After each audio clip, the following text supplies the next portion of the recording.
보물섬 7화 서연주가 잃어버린 기억이 담긴 상자를 서동주에게 가져왔다. 서동주와 성연 두 이름에 얽힌 미스터리 완전 해석. 오늘의 에피소드도 스트레스가 많고 즐거웠다.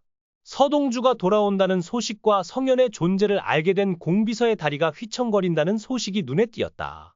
그의 출생의 비밀이 곧 밝혀질 듯하다. 하지만 오늘 공비서의 행동은 나를 더욱 조심스럽게 만든다. 단 한 번도 실수를 저지른 적이 없는 공비서가 뚱뚱한 행동을 보이는 건 이상하다. 오늘의 에피소드를 보고 확신이 들었다. 궁극적인 결론을 먼저 이야기해볼까? 연암은 차덕희가 아니라 허일도의 딸이다. 사실 차덕희와 허일도의 상호작용을 보고 이상하다고 생각했지만 오늘의 에피소드를 보고 확신이 생겼습니다. 연암은 허일도의 양녀입니다. 이전 에피소드에서 차덕희가 허일도에게 서동주와 싸우라고 요청하는 장면이 나왔습니다. 그때 그는 이렇게 설명했습니다. 서동주를 진정시키고 그를 제거해 주세요. 몇 달후 그는 말했습니다. 저는 그를 죽일 수 없습니다. 오늘의 에피소드에서는 연암이 교통사고 당일과 선호가 죽은 날에 대한 진실을 알게 되는 장면이 있었습니다. 그는 비서와 덕희의 대화를 듣고 허일도가 아버지를 살해했다는 말을 들었다. 이야기를 듣고 연암은 자신이 신뢰하던 사람이 허일도에게 살해당했다고 믿었다. 연암은 어머니 덕희에게 말했다. 내 핸드폰을 돌려줘? 나는 어머니와 다르다. 이것은 그가 어머니와 다르기 때문에 누군가를 죽일 수 없다는 것을 의미했습니다. 연암은 검사에게 자신의 서비스에 대한 약간의 돈을 지불하는 것을 고려했지만 어머니처럼 살기를 거부했습니다. 또 다른 중요한 전조. 전날 연암은 결혼식 전에 서동주와 잤습니다. 그 장면은 예고에서 큰 의미가 있었습니다. 이제 덕희가 연암을 자신의 적자딸로 여긴 이유를 이해할 수 있습니다. 연암이 결혼하기 전에 서동주를 사랑했지만 나중에 검사와 결혼하여 그 사람과 아이를 가질 가능성을 고려하면 그 아이는 누구의 아이일까요? 마찬가지로 차덕희가 원래 낭만화했던 사람은 허일도였을 수 있습니다. 마찬가지로 연암은 서동주를 소중히 여겼지만 결국 다른 사람과 결혼했습니다. 그러나 연암은 어머니를 닮았다. 이는 거의 당연한 일처럼 보이지만 우리는 더 자세히 증가한 것을 관찰해야 한다고 생각한다. 또한 공비서의 이야기 배경을 조사해야 한다. 공비서는 성연이라는 이름을 들었을 때 엄청난 충격을 받았다. 나는 이전에 이것을 여러 번 연구했지만 오늘의 소 에피소드는 비서와 덕현이 성연을 제거하려고 했을 수도 있다는 것을 확신하게 했다. 오늘의 에피소드에서는 덕희가 성연이라는 이름을 듣고 진정하지 못하는 공무원을 찾아가 성연은 이미 죽었다 고 위로하는 장면이 있었습니다.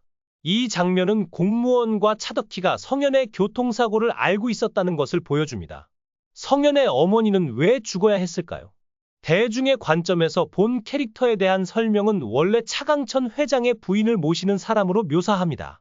차강천 회장의 부인은 침대에 누워 있었다고 합니다.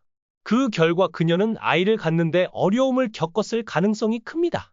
하지만 딸만 둔 차강천 회장은 가문의 전통을 이어가기 위해 아이를 원했을 수도 있고 다른 여성을 통해 후계자를 낳으려고 시도했을 수도 있습니다.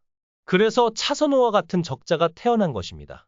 그 후 서동주는 다른 여자에게서 태어났고 만약 그의 아버지가 적자 아들을 두었다면 차덕희의 아들이 회사를 상속받는데 문제가 있었을 것입니다. 그래서 차덕희는 허일도에게 성연을 제거하라고 지시했습니다. 캐릭터 소개를 살펴보면 공비서가 진실을 폭로하려 하고 있다는 것을 알 수 있다. 그렇다면 공비서는 과거 차덕희와 공모해 서동주를 살해한 것에 대해 죄책감을 느끼고 있을까? 서동주에 대한 진짜 진실은 그가 회장에 숨겨진 아들이라는 것이고 더구나 덕희가 공비서가 이를 은폐하는 데 도움을 주었다는 것이다. 게다가 허일도가 서동주를 죽이려 한 직접적인 시도가 기록될 가능성이 높다. 결국 서동주의 언니와 그와 어떤 관계가 있을까? 연암은 동주의 기억을 찾기 위해 언니를 찾아 여행을 떠났다. 하지만 정말 놀라운 이야기가 밝혀졌다. 서의 언니는 이전에 동주가 기억을 잃었을 때 이름만 기억했다고 말했다. 하지만 연암이 이름을 말하자 누나는 다시 한번 혼란스러워하는 표정을 지었다. 이 구절을 통해 그의 이름이 성연이라는 것을 알 수 있다. 그는 원래 성연으로 살았지만 사고 후 서동주라는 이름을 사용했다. 오늘 서동주를 처음 담당한 의사도 기억나?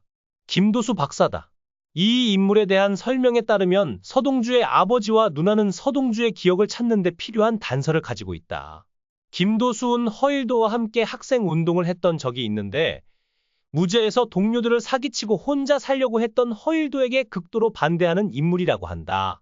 학생 운동가로서 그는 서동주의 사고가 전적으로 우연한 것이 아니라고 가정하고 과거에 서동주가 자신의 정체성을 숨기고 익명으로 살도록 도왔다고 믿는다. 한마디로 요약하자면 아내의 건강이 악화되고 딸들만 남은 상황에서 차강천 회장은 가문을 이어갈 후계자를 찾았습니다. 그에게는 적자 자식이 하나 있었는데 그 중 하나가 성현이었습니다.